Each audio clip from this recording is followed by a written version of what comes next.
Dans ce quartier résidentiel au sud de Sydney, humains et nature se côtoient parfois de très près. Ce couple de retraités a récemment découvert un locataire clandestin en effectuant des réparations sur la toiture.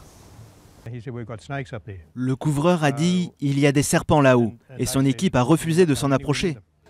Ce spécialiste des serpents est souvent appelé à la rescousse dans ce genre de situation. Son but aujourd'hui, replacer le reptile dans son habitat naturel et vérifier que d'autres bêtes n'ont pas choisi le même abri. Avec l'orientation du toit, le soleil donne en plein sur ce coin-là, donc il y fait bien chaud. Le propriétaire de cette maison a déjà trouvé des preuves de la présence de serpents près de chez lui, comme des peaux issues de la mue du reptile.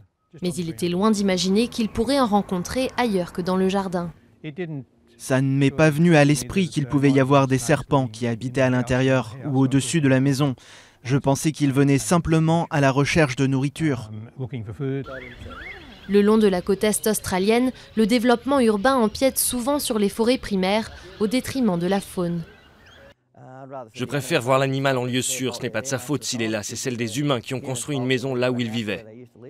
L'Australie abrite des animaux parmi les plus venimeux au monde, qui peuvent tuer un être humain en quelques minutes.